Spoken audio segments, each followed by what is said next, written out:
ठीक।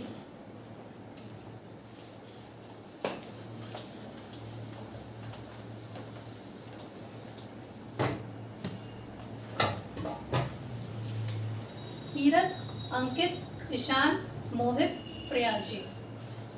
ठीक, कितना पैसा सेव करोगे? कितना डालना है बैंक में पैसा तुम्हारा? राउंड फिगर बताना कोई। 1 लाख कर रही हूँ तुम्हारा। 50 लाख यार बहुत सारा डाल रहे हो। 1 करोड़ इनकम टैक्स ला रहे हैं 50 का आगे कुछ बोलना ही नहीं, 10 में हो सकता है। आपसे तुम्हारे पढ़ने हैं दोनों में, बता रही हूँ। ठीक है, ये है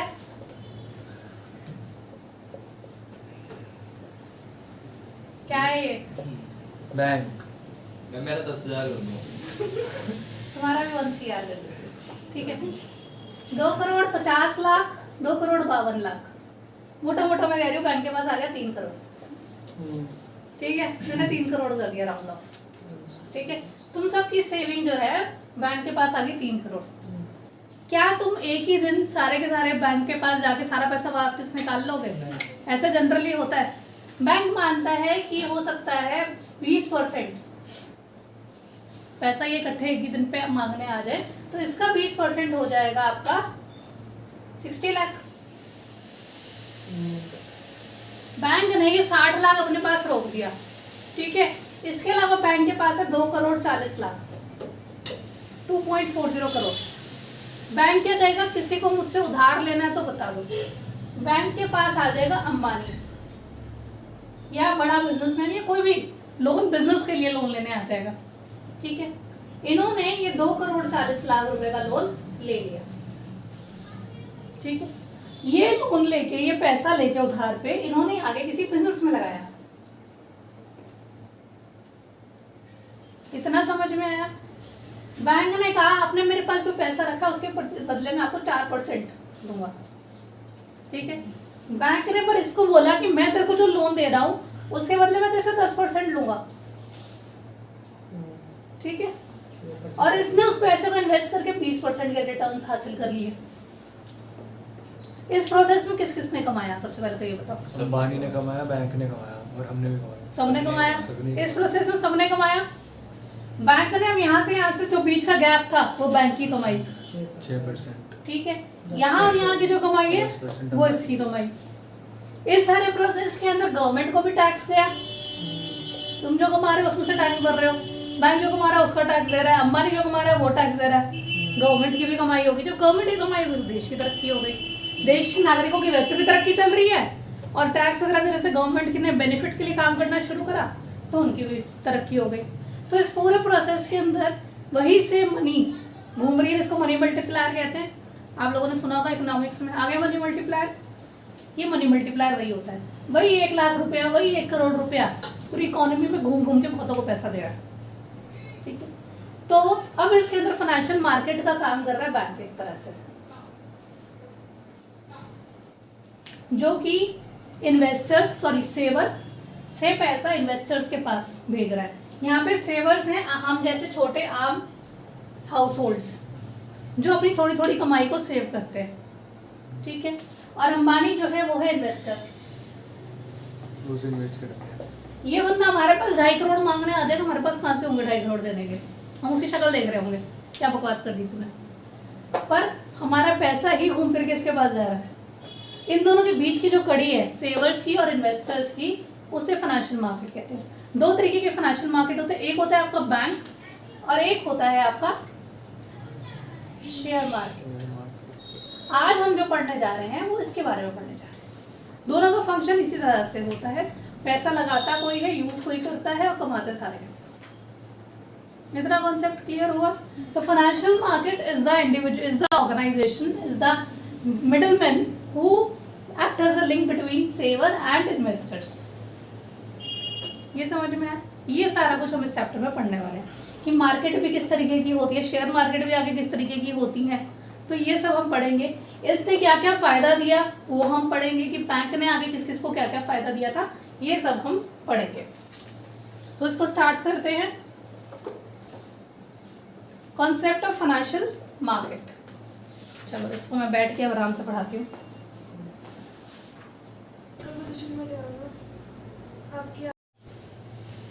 तो फाइनेंशियल मार्केट वो मार्केट होती है जो सेवर और इन्वेस्टर्स को आपस में कनेक्ट करती है।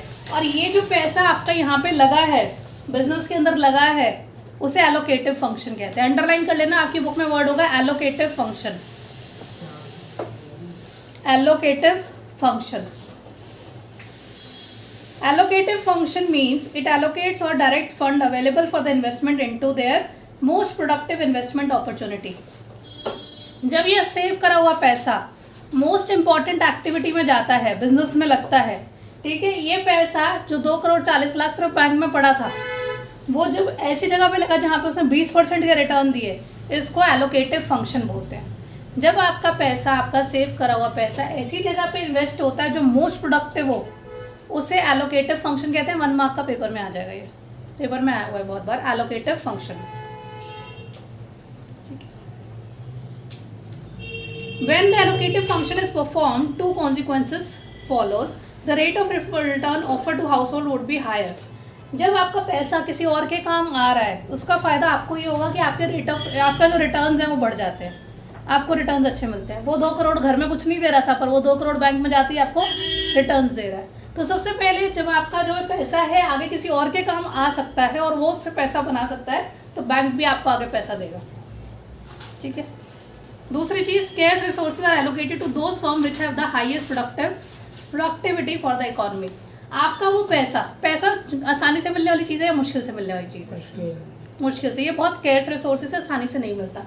तो वो चीज़ जो आसानी से नहीं मिल सकती, उसको भी अवेलेबल करवाने का काम करता है allocative function in the most productive use. इतना समझ में आया? एलोकेटिव फंक्शन उसके 2 यूजेस करके जाते हैं। मैम अगर वापसी ना दे, अंबानी अगर वापसी ना दे तो नीरव मोदी हो गया, या फिर वो जो है आपका जेट कौन सा है वो किंगफिशर वाला, जो भी है, उनके पीछे फिर पुलिस पड़ती है। और ये हाँ, हमारा क्या होगा? हमारा क्या होगा मतलब जैसे तुम्हारे को तो मिल जाएगा, वो बैंक का नुकसान है ज़्यादा। ठीक है। पर हाँ, एक आधा बैंक था, कौन सा बैंक था, APMC एक बैंक था, पता नहीं मुझे उसका नाम याद नहीं आ रहा, साउथ में, वो बैंक बंद हो गया, सारे पैसे ख़त्म कर दिए उन्होंने, ऐसी बांट के। लोग रो रहे हैं, हमारी बेटी की शादी, हमारा ये है वो है, कुछ पैसा नहीं दिया उसने। ये भी होता है। वैसे कि ये सीक्रेट वाली बात है, आपके खाते में आपने अगर बैंक में पैसा जमा करा हुआ है, 1 लाख रुपए तक की सिक्योरिटी होती है बैंक की। हाँ, अगर आपने अकाउंट में पैसा डाला हुआ है, बैंक में डकैती होगी, बैंक का सारा पैसा लुट गया, पूरी ब्रांचेस में पैसा खत्म हो गया किसी भी कारण, ठीक है, बैंक आपको सिर्फ 1 लाख रुपए तक रिटर्न करेगा। 1 लाख रुपए की गारंटी होती है। तो इससे अच्छा कि आप एक बैंक के अंदर 1 करोड़ रुपया डालो या 10 लाख रुपए डालो, आप 10 अकाउंट खोलो और सब में 1-1 लाख रुपए डाल दो, वो समझदारी होती है। ठीक है। तो ये समझदारी होती है, ये सीक्रेटली कोई बताता नहीं है, बट 1 लाख रुपए तक की आपकी श्योरिटी होती है हमेशा पैसे की। उसके ऊपर मिलता है, वैसे मिल जाता है, बट बहुत रेयर होता है कि अगर डूब गया सारा पैसा, आप लोगों को सिर्फ 1 लाख रुपए तक मिलेगा। ठीक है, तो ये याद रखना। अब 2 आपके बिचौलिए होते हैं जो ये पैसा यहाँ से यहाँ पे लगवाने का काम करते हैं। एक होता है आपका बैंक और एक होती है आपकी शेयर मार्केट। बैंक जो होते हैं जहाँ पे लोग अपना पैसा जमा करवाते हैं, और फाइनेंशियल मार्केट जहाँ पे लोग पैसा इन्वेस्ट करते हैं और ज़्यादा पैसा बनाने के लिए। शेयर बाजार के बारे में आपने सुना ही होगा, सट्टे की तरह होता है, पैसा लगाओ और ज़्यादा पैसा मिलेगा, डूब भी सकता है और मिल भी सकता है। ठीक है। ये जो बिचौलिए का काम करते हैं, इन ऑर्गेनाइजेशन को फाइनेंशियल इंटरमीडिएटर बोलते हैं। आपने फाइनेंशियल इंटरमीडिएशन वर्ड पढ़ा होगा, देखो कहीं पे होगा, financial intermediation. Financial intermediation word मिला? Yes ma'am. अंडरलाइन कर लो, ये भी पेपर में 1 मार्कर में आ रखा है। ठीक है। फिर आपको फाइनेंशियल मार्केट की डेफिनेशन मिलेगी। और financial market is a market for the creation and exchange of financial assets. जब आप फाइनेंशियल मार्केट वो जगह है जहाँ पे खरीद बेच होती है फाइनेंशियल एसेट्स की, मतलब कि शेयर और डिबेंचर खरीदे बेचे जाते हैं। पैसा एक फाइनेंशियल एसेट है, शेयर एक और फाइनेंशियल एसेट है, इन दोनों को खरीदा बेच करा जाता है शेयर मार्केट में, फाइनेंशियल मार्केट में। ठीक है। Now functions of financial market 100% topic in your exams, लिख लो। Functions of financial market, financial market के क्या क्या फंक्शन हैं। ये जो शेयर मार्केट है या बीच के बिचौलिए हैं फाइनेंशियल इंटरमीडिएटर, ये क्या क्या काम करते हैं। सबसे पहले mobilising of savings and channelling them into most productive use. ये लाइन दिखी है आपको? मोहित पढ़ो ये line. Financial market facilitated the transfer of saving from savers to invigilators. Invigilator Investors.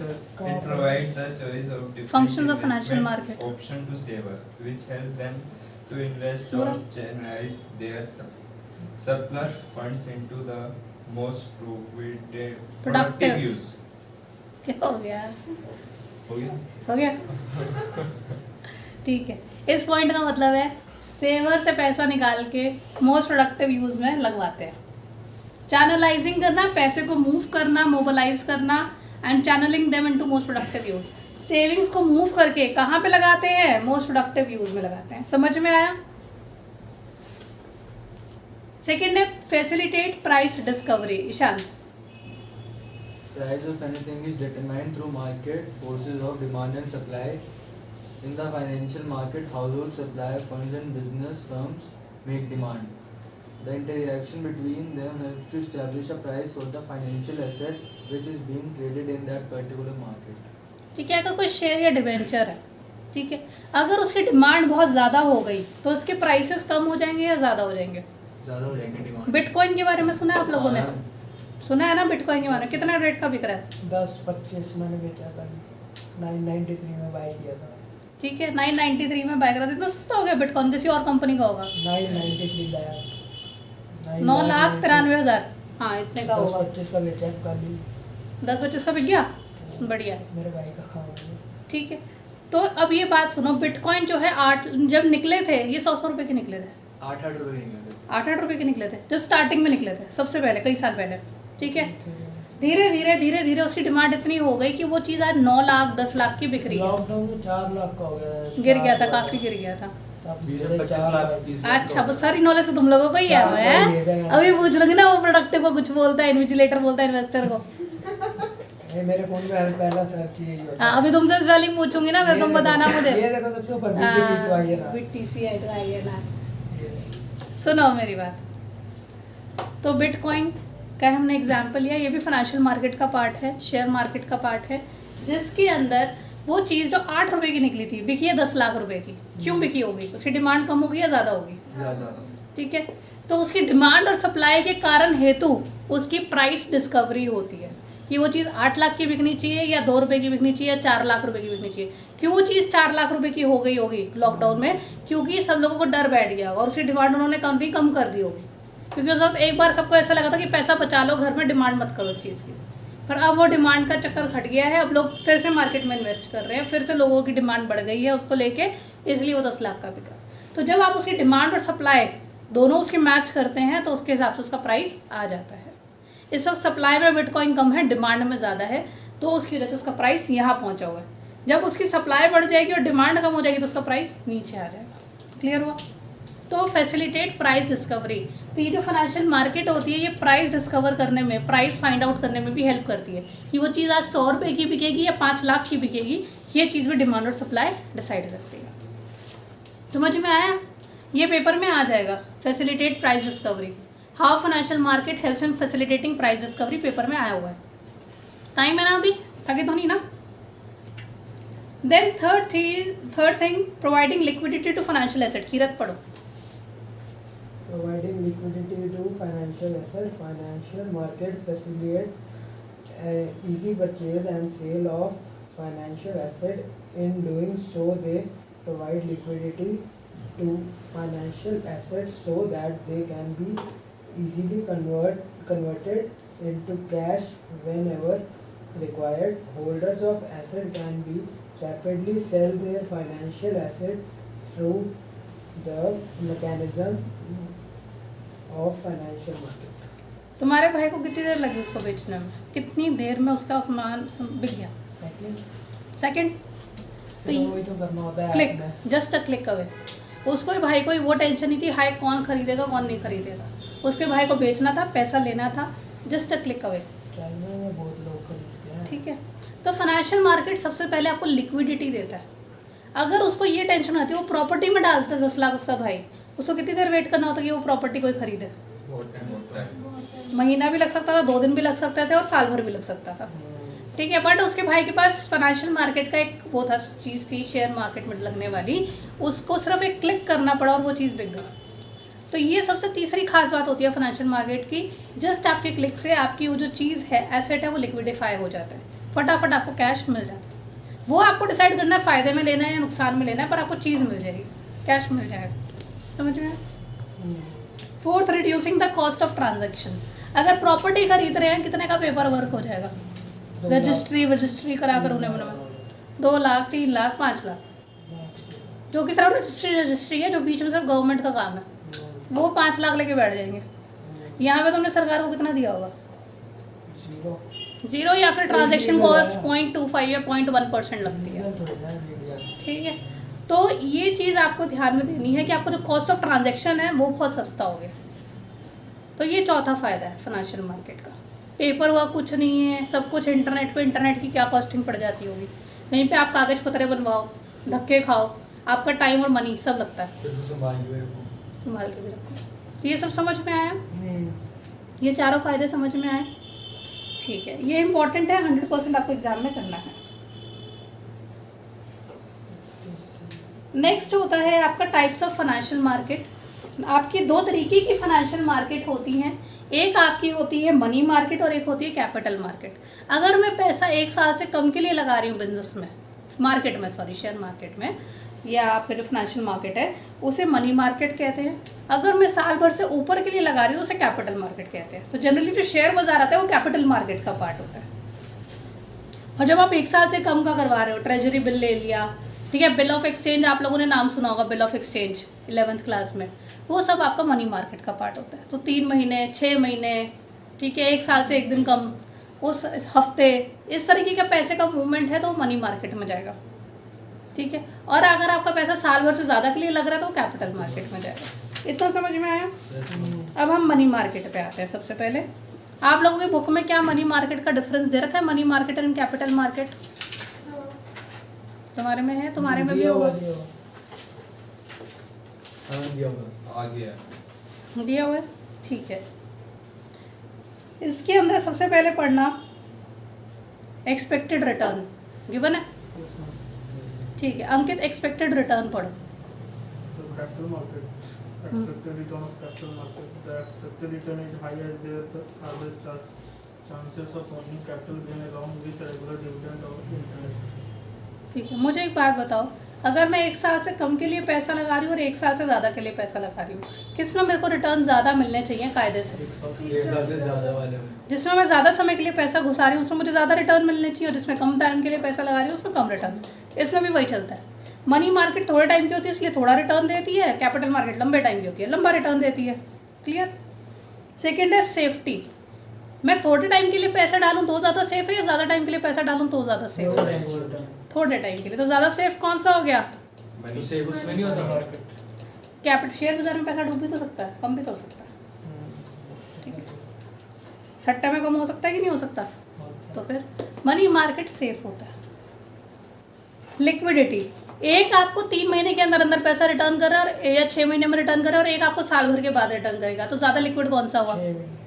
6 महीने वाला, कैश में कन्वर्ट हो जाना। तो एक आपको 3 महीने 6 महीने के अंदर अंदर पैसा दे रहा है और एक आपको साल के बाद ही पैसा देगा, तो कौन सा ज़्यादा लिक्विड है? मनी मार्केट ज़्यादा लिक्विड है और कैपिटल मार्केट लेस लिक्विड है, ठीक है।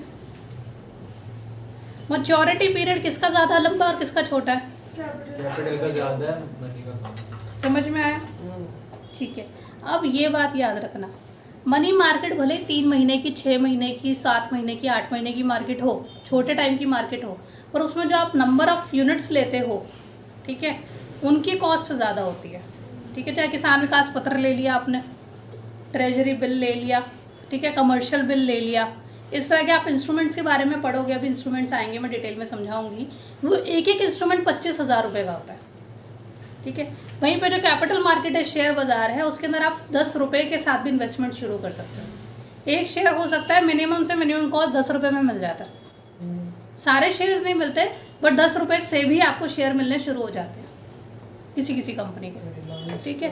तो आप कैपिटल मार्केट में 10 रुपये लेके भी बैठ सकते हो इन्वेस्टमेंट के लिए, पर आप मनी मार्केट के अंदर मिनिमम 20-25 हज़ार रुपये लेके ही बैठोगे इन्वेस्ट करने के लिए, अगर आपको एक सिंगल यूनिट भी लेना है तो, ठीक है। पर अगर आपको शेयर मार्केट के अंदर, आपका जो कैपिटल मार्केट है उसके अंदर आपको सिंगल शेयर लेना है, सिंगल यूनिट लेना है, तो आपको 10 रुपये में भी मिल जाएगा।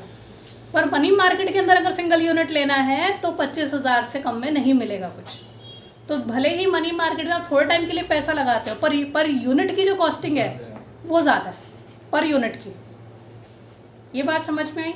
तो पर एक शेयर आपको जो है पर वो लेना है, एक ट्रेजरी बिल लेना है 25 हज़ार का, एक आपको वो लेना है कमर्शियल बिल, जो हम अभी इंस्ट्रूमेंट्स पढ़ेंगे कि मनी मार्केट में क्या क्या चीज़ें होती हैं, 25-25 हज़ार की एक सिंगल पेपर होता है वो।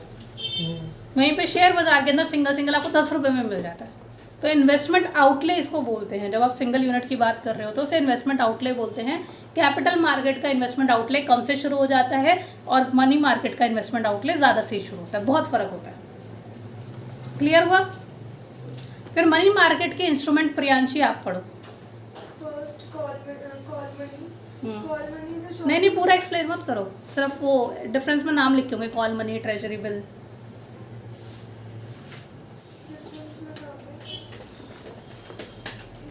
हाँ ये सेकंड पॉइंट पढ़ो ना, डिफरेंस। ट्रेजरी मनी मार्केट के treasury bills, call money, commercial bill and certificate of deposits, और कैपिटल मार्केट के equity share, preference share, debentures, bonds etcetera. ठीक है, तो मनी मार्केट के अंदर आपके ये सारे होते हैं जिनको मैं एक्सप्लेन करूँगी तो आपको ज़्यादा बेहतर समझ में आएंगे। और कैपिटल मार्केट में equity share, preference share, debenture, bond, ये सारे जो आपने नाम सुन रखे होंगे ना। मनी मार्केट के अंदर कौन कौन इन्वेस्ट करता है?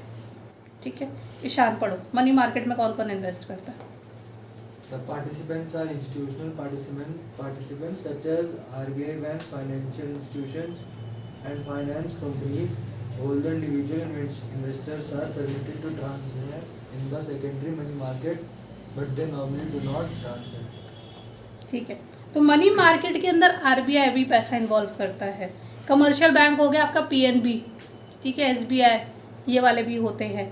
नॉन बैंकिंग फाइनेंस कंपनीज होती हैं आपकी मुथूट, मन्नापुरम गोल्ड लोन, और कौन कौन से आपके हैं इसी तरीके से?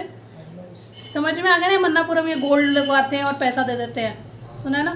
तो ये सब भी इसका पार्ट होते हैं। स्टेट गवर्नमेंट भी होती हैं, बड़े बड़े कॉर्पोरेट हाउसेस, अंबानी, ये सब भी होते हैं इसका पार्ट, और म्यूचुअल फंड्स भी होते हैं मनी मार्केट में। कैपिटल मार्केट के अंदर भी आपके कॉर्पोरेट होते हैं, कॉर्पोरेट दोनों में है, स्टॉक एक्सचेंज, शेयर बाजार, ठीक है। डेवलपमेंटल बैंक होते हैं, कमर्शियल बैंक आपका PNB वगैरह फिर से इसमें भी होते हैं। फाइनेंशियल इंस्टीट्यूशन, फॉरेन इन्वेस्टर्स, बाहर के लोग भी हो सकते हैं, और आपके आम जनता, आपकी और मेरे जैसी जनता भी होती है कैपिटल मार्केट में। जैसे इसके भाई ने बेचा तो ये आम जनता का हिस्सा है, ये शेयर मार्केट में बेच सकता है, ठीक है। बट मनी मार्केट में ये इसका भाई नहीं बेच सकता, इसका भाई सिर्फ खरीद सकता है, मनी मार्केट में बेचेगा नहीं, ठीक है। ये बात अभी समझाऊंगी तो डिटेल में समझ में आएगी। बेचेगा ना? बेचने का काम सिर्फ कैपिटल मार्केट में होगा, वो भी शेयर सेकेंडरी मार्केट के अंदर, वो भी अभी डिटेल में पता लगेगा कि कैपिटल मार्केट के अंदर सेकेंडरी मार्केट क्या होती है। एक होता है आपकी प्राइमरी मार्केट, जहाँ पे जब नए नए शेयर्स इशू होते हैं, जब पहली बार वो शेयर इशू हुआ होगा बिटकॉइन, ठीक है, 8 रुपये का, उसे वो प्राइमरी मार्केट का होगा। एक बार जब उसको खरीद के दोबारा रीसेलिंग हुई उसकी, तो वो सेकेंडरी मार्केट।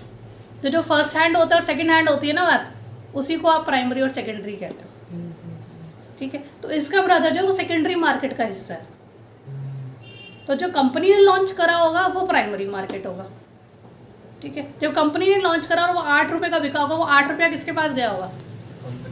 जब इसके भाई ने 10 लाख का बेचा होगा, क्या वो पैसा उसमें से कंपनी के पास गया होगा? वो सीधा भाई के पास गया होगा। ये फ़र्क हो जाता है प्राइमरी और सेकेंडरी मार्केट में, ठीक है। आज के लिए इतना ही रखते हैं। Money market instruments next class में करेंगे। वेडनेसडे को क्लास नहीं लूँगी, मेरा करवा चौथ है।